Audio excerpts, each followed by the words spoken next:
I think I had like 2,700 attempts or something on it, and it's just never dropped for me. It's so bizarre. It's never given you it. Rough. Yeah, that's rough. Like I'm actually approaching like the actual average, like the chance, right? Like and it's pretty rare that you approach the drop chance on a 1 in 3,000. I mean, Usually yeah, it's like I feel like that's not even guaranteed for you to get, even if you keep playing. Oh no, it's not. Like I could never get that point, right? Like just the way that chance works, even if I have 300 attempts, it doesn't mean like it's a 100%. Yeah, there's no mercies. That's not the way it works. Yeah, it's not a mercy thing, yeah. It's like, if I have 3,000 attempts, that just means I rolled 1 in 3,000 3,000 times. It doesn't mean I ever hit 3,000, right? Yeah, I get how probability works. I was just saying that, like, that you, just because you've done all that doesn't mean that you're in the clear. Like, if anything, Yeah, it just means, like, it just sucks to be you on that. That's not even not unlucky amount. There's like a amount of performance like last year or two. And it's not even that rare, it's like a 1 in 100, right? So it's like a pretty common amount, like if you actually solve them. And I have 790 attempts on it, and I've never got it. And it's a 1 in 100, like come on. Yeah, I'd be pretty bent out of shape about that, dude. I can't believe I just woke up. So I went to bed like after I went from you guys, I watched The Boys. The new episode of The Boys came out. So I watched that, and then it was like 6 AM by the time I got to sleep. After you left, I only stayed up till like 2, and then I went to bed. I was pretty tired. You know, I was exhausted when I got into bed, but then I was like, I have to watch The Boys, just so that when I log on tomorrow, someone doesn't spoil the episode for me. I unfortunately had a power outage today, so getting everything up and running was a little rough. You seem to have had like a few of those lately, right? Yeah. It's a bit sad. I actually don't know what really causes it, because I've had the room have like the Xbox, the Switch, the TV, the computer, AC, and then like chargers up and ready, and nothing bad happened. And then when the power outage thing happened today, it was only for like a fraction of a second. But you know, internet, right? A fraction of a second. That's it. For me, I don't know how people fucking rubber band, dude. If my internet goes out, it's done. Like you can buy an APC. What's that? It's a battery backup, so if you'll basically be online for like another 5 minutes if power goes out. Yeah, so if power comes back on, you'll be good. I might have to invest in that, because that sounds like a wonderful idea for the inconsistencies that come up with my power sometimes. Yeah, I have one on my PC, like connected like to the power gun of my PC, and one on my router. I have it on my PC mainly because it's not very good for PC for it to just suddenly like drop like power, just randomly turn off. Like, it can cause problems, so I tend to just, you know, if the power goes out, I'd like to at least have enough time to turn the PC off itself rather than it just being like out of power, you know. Oh yeah, that's a main thing. But another thing for me is, especially since we were playing Smite, and if you factor in like what's it called, like I'm playing these fucking RPGs, I don't really get the opportunity to save all the time. So when something like that happens, it actually fucking sucks, dude. You wouldn't need anything big either, because it's just gonna be like a monitor, your computer, and your modem, right? And the AC. Got us to run. You probably just need something like a 600. It's definitely something for the far future, and honestly, with the far future, I eventually might be moving out of here anyway. So I'm gonna put it off. But that sounds like a wonderful idea for my situation. But right now, I'd rather not put it in the budget or whatever. They're pretty inexpensive. They're like $80. well, that's not And so it's bad. like portable as well. It's basically just like an extension lead that you Yeah, like yeah. plug everything into just in case. That's not so bad. Yeah, no, they're handy. I went overkill with my shit. Like I have like an entire backup generator like out in my garage in case I lose power, but What, do you have like a that's overkill. 2500? Yeah. I've a generator that'll power my house for like a day if I lose power. Damn. Yeah. I mean, I think it's a good call since you're literally doing work from home shit. Yeah. The main reason I got it was for that. Like, I didn't pay for most of it myself. I paid for like half myself, and then I told my guild leader, like my boss, basically, that I was buying it because like we have like pretty bad issues with like power in the winter, and that's usually when like our expansions drop. Is like in the winter, so I kind of need the best connection possible then. So I told him I was buying it, and he was like, "Oh, if you go halves, we can like pay the other half for you, and we'll pay shipping and those kind of stuff for you." So I was Well, like, "Oh, that's, that's Cool. that sounds Yeah, great, that's yeah. pretty cool. They're actually really nice, the like guys that I play well with. They like got me my mic, they got me like my GPU, like my chair. Wait, I can show you guys my chair actually. It's like a WoW sponsored chair. Wait, I'll show you guys. Look, they That got me sounds a like this lot thing. better. I don't know what you Yeah. just did, but I've been like really putting my ear on the headphones to hear you. I can see it. It's a Oh, dope so WoW you play chair, yeah. Horde, right? Yeah, of course. Okay. Yeah, anyone that doesn't play Horde is like kind of brain dead. No, it's not a big deal nowadays, cause I know it's MERS, yeah. yeah, they like added cross faction, but it's still like they haven't like made it so you can have Horde and Alliance in the same guild yet, and everyone now has like all of their economy and everything established on Horde that like actually reads properly. So you kind of have to play Horde if you're playing the game at a decent level. Oh fuck me. You know, I didn't really realize it, how much they were really jerking you off, because I always just assumed that you wanted to play WoW because you liked it, and I just kind of respected the hustle and just left you alone. Hey, you said that was your day job now, right? Yeah, it's only recently. It was like last year, so about 6 months ago to a year. They like offered me like a contract for like I think my contract is out the end of this year, but it's more than likely gonna be renewed. So it's pretty chill. Yeah, but I was sitting there like, you know what I mean? You would be like, I'm getting on that WoW grind, and you'd be gone for like ever, and like I'm not gonna throw Zeta under the bus. I'm starting to already getting kind of like bad blood with the motherfucker because he kind of sides with the kiddos or whatever.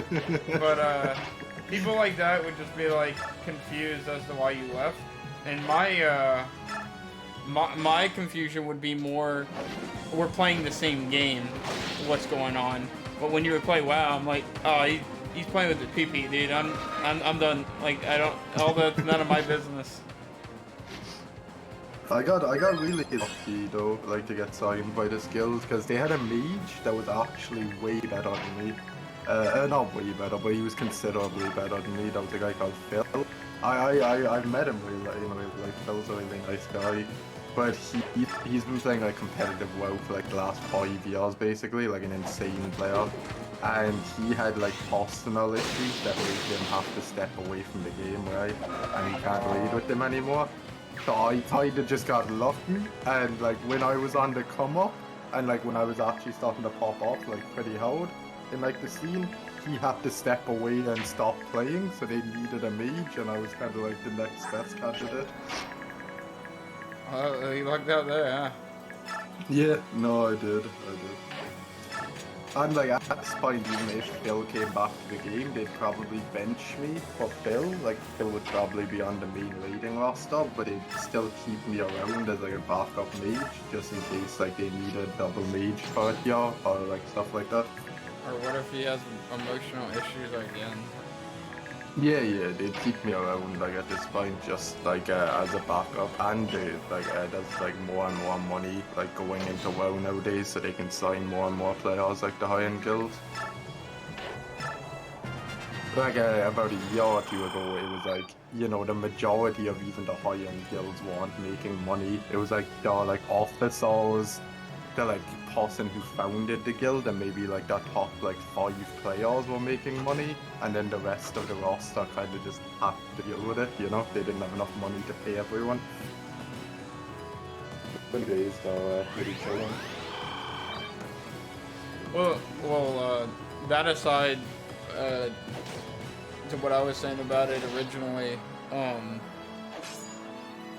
oh man, the thing is I play like a lot of stuff on my own, and I wouldn't really appreciate if you guys kind of heckled me about like this game kind of blowing ass. Like Deet was kind of saying it with the with getting on like I guess Apex or the flavor of the week instead of playing stuff I want to play. So like if I pressured you into Smite, when you're trying to fucking, what is it called? When you're trying to like do your guilds or get your armor for your goblin or whatever, I don't know. It just wouldn't sit right with me.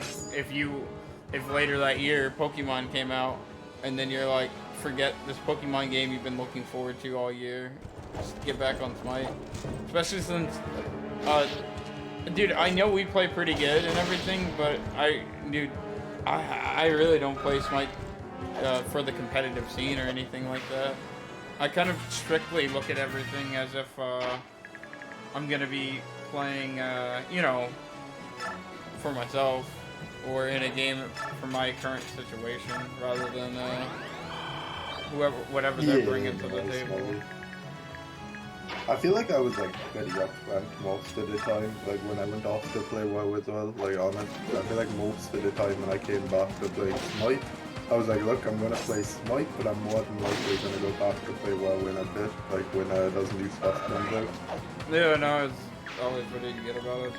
Like, go ahead. I don't care. Oh jeez. That game looks actually pretty good. I might give Fire Emblem a go. There's a bunch of them, dude. I can't recommend any of them because all of them are pretty good. I will say I didn't like Three Houses, but I've only heard, just like Arceus, I've heard that that's one of the better ones, even though I didn't personally like it. I would argue it is one of the better ones. I just don't. I mean, maybe you'd like it because you can really personalize your squad. Yeah, I've been another game I've been wanting to play lately, but I don't know. It's such a complicated game. Fucking XCOM. I've been wanting to play XCOM lately. It's but not as complicated as you think. Yeah, no, I'd imagine like once I got into the swing of it, it's like kind of like chill. But I don't know. It's like the same thing that stops me from like buying Civ games immediately when they launch, right? It's like I've played a lot of Civ, and I'm generally really good at Civ, but there's just a lot of work that goes into like getting a new Civ game. Oh, you know what? With Fire Emblem, you might actually not want to get Three Houses because you don't even have a Switch. I'm sure emulating that or getting a hold of it would be kind of difficult without a money investment. No.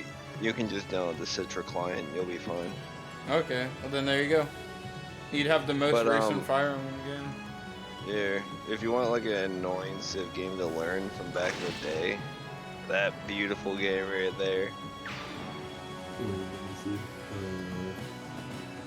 It is insane amount of stuff. Victoria, yeah, I've seen people playing Victoria, but I never got into it. It's ridiculous. Same with the Anno franchise. What was it? Anno 20. Anno like 15, whatever, 1776 or whatever the fuck it's called.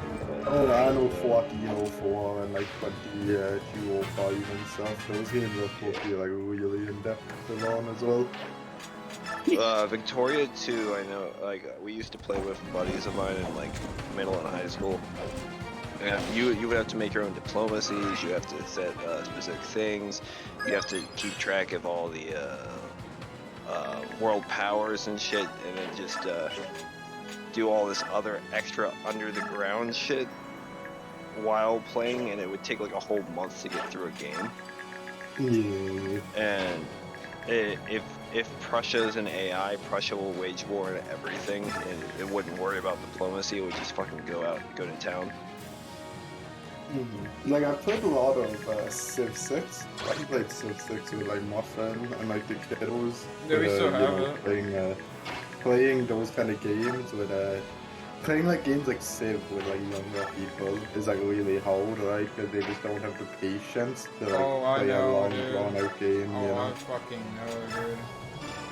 It's like we get every game into like turn 100, and usually, not like to stroke my ego, but usually I'd be like pretty far ahead because I know how to play Civ, right? Yeah. They'd like bump into me and they'd be like, oh, this game's over, and just want to start a new one. I don't know. Like, I don't know. We had some good times in that, dude. I like playing. We did. I enjoy Civ 6, I really do. You always play like Stellaris too. My favorite memory of Civ was when Toasty was I forgot who we were, but he was moving around a settler, and that early settler kill was like, this means war for the rest of this game. Like when I saw it. I was playing Rough Rider Teddy, and I was going in. My capital had like I think it was like pod 50, pod 60. My capital like hostile had like 20 science output, like 40 culture output because of breathtaking tiles and stuff. I was just casually sending out a settler, and Muffin Scout just comes in and snipes it. And I'm just like, you little son of a bitch. Yeah. You little... Yep. And then from then on, whenever he said it, the funny thing is we had like a little bit of like a pause, right? We had like oh, I'm gonna take this, and he goes, you take this, and this is the end for you, or some shit like that. And I did it anyway. And it was not pretty. I don't know, I think that game is really fun. Dude, if everybody wasn't impatient, right, I think that game's really fun, especially in the earlier portions, when you can hear who's talking shit on the other side. I know. It's fun to dick around on. Yeah, I know. I don't think I'd have fun with people that actually know what they're doing. I think getting a game like that with people that don't really know shit but have the patience to play it is a treat, dude. You see, the thing is, even with people that know how to play Civ, right? The majority, there are some people that are leaders that are just going to run it down and like beat you and on one party, right? And those guys are kind of scumbags if you're new to the game. But like usually when someone's played a lot of Civ and they're playing with someone that's like brand new, they'll just stick around and like have a good time with you, you know? They're not going to try hard to try and win the games. That's the impression I've gotten from, like Zeke tried it online or whatever, and I was just like, yeah, dude, I don't even want to fuck around with that. Yeah, it's a lot funner when you're on comms with your boys and you're actually like playing the game, I think. What other games are finals? Monster Hunter World, I need to go back to that game. That game's actually a banger. I played it on PlayStation before I sold my PlayStation, and then bought it on PC and I never got to play it again. Same. I personally haven't been a fan of the Monster Hunter series. I haven't played any of the Monster Hunter series, and then Monster Hunter World came out, and one of the guys I played WoW with was like, oh, you can do like co-op missions and all that, so I get it, and I was like, yeah, sure, I'll like mess around with it on you. And I went like pretty hard on it, to like force like a expansion of the game, brought like the DLC, and then he just quit the game, so I haven't played it like since. Dino showed us one of them, and he was like a no life in it, and he was showing us the first couple levels, and I thought it was complete dog shit, dude. Well, World's fun. I don't know which one we played, but I played it, and it was not my cup of tea. The thing I like about Walls is like you can use like most of the reason I played Walls is for like the co-op like exploration and it. You like go out to co-op, try and track down the big baddies, and the combat in it actually feels good. Like it's not like hack and slap combat. Some of the earlier Monster Hunter games are like pure hack and slap. But like Monster Hunter Walls, it's like you string together like combos and do like really cool move sets and do like you can do like flying combos. You can play this guy like a lancer, and his entire like concept is use these lance to spring off of the ground and then just does a load of aerial attack on like monsters. But like Yeah, it's really hard to do the strings on it. Yeah, the insect labor bullshit. Yeah, like it's a fun game, but it's not a game I play on my own, right? Like, 'cause it's fun, but it's like way more fun when you're playing with a buddy and you get to see what like the other person's doing, and if you pull off something like really cool, they're like, "Oh shit, you destroyed that guy," kind of stuff, you know? Yeah, when we did it, we were all together, grouped up. Mm-hmm. Rust is a good game as well, but I haven't played Rust in a long ass time. I have that, but it wasn't a great time either. The issue I have with Rust is everyone I know that plays Rust are really, really good at Rust. Like, most of the people I've played Rust with are like ex-CSGO pros or like like H1 pros and stuff that are like crap at shooters. And then whenever I play with them, they make me be like the base bitch. It's like they go out and like hunt down like kills and all that. I'm not allowed to go out because I'm so bad at shooting. And they're like, you just stay at home and build the base and we'll do everything. For me, it was the opposite. I was allowed to run around and I'd get into trouble and I'd come back to the base, and Spike was just kind of like building his own thing. And then the thing that actually had everybody go, okay, forget this game, was the servers go down in like a month or something, or a week or something like that. It depends on the server you're playing on, but there's like weekly resets, and weekly resets, there's like yearly resets. It kind of just depends. Well, we weren't necessarily. Well, Spike wasn't really there. Like, he wasn't mentally ready for that. So when he put all that, like, cause he'd been squeezing, you know what I mean? He'd been squeezing like these like building this base while we were offline, keeping an eye on it and stuff. And then I guess when the week ended and the server wasn't there anymore, it kind of like broke him, because he had to start over. And I was kind of sitting there like, I think that's like the whole purpose. Yeah, no, I was gonna say, if he was like upset that it was resetting, he doesn't understand the concept of what Rust is. Like, the fun of Rust is as soon as a server resets, let's say you're playing on a clear You're fresh, server, everyone's fresh. you and two of the boys hop on, and it's like you grind as hard as you can for a week and see how far you can get. And whether it goes good or bad, it's gone in a week anyway, so you get another chance next week. You know? That's what people like love the fun seeing of in it. Escape from Tarkov. People love the wipes because all the new players and everyone's in the same position. Everyone's fucking farming for scraps and shit. Yeah, that's what I was saying. I was just like, did you think that we were just gonna live in this box forever? Like, what the fuck? Because like it's actually not fun to play on a yearly reset server. Even monthly resets are pretty unfun. Because it's like if you're playing on a monthly reset and it's the last like week of say the reset, it's like you hop in there as a new player and everyone is just sitting on their bases with sows. They're just sitting on like towers with sows, spawn camping anyone that runs past. And it's like there's nothing you can do about it because you don't have anything set up. It's like, I don't know. And like, even when you start building, everyone has so much access to raid supplies that unless you're like chilling with like metal walls within the first day, you're just getting raided the moment you log off. So like you're kind of so far behind on those resets that like there's nothing you can do, right? Which is why weekly resets are good. My thing is, if it never ended, and people would just have a point in time where they would have enough resources where they don't, like, I think the only thing that prevents this is the maintenance to keep your base up, right? You know what I'm Yeah, talking yeah, about? That like engine that you have to put like wood and steel and stuff like that to make sure it just yeah, doesn't yeah. like Yeah, decompose or whatever. Yeah. I'd say other than that, once they've gotten a certain amount, they don't really need to leave the base anymore for anything because you guys have everything. Yeah, no, I like that's a like I've been on yearly reset servers that are like clans, right? So it's like, like 50, 60 people in a clan who are like running on a yearly reset server. And like the bases on those servers, it's like 12 to 14 chunk bases, right? That are impossible to raid, right? It's like the walls are literally bigger than the distance you could run in probably 20 minutes in the game, right? Which is like, I don't know, it's a bit cringe. It's the main reason I don't play Lost Ark, right?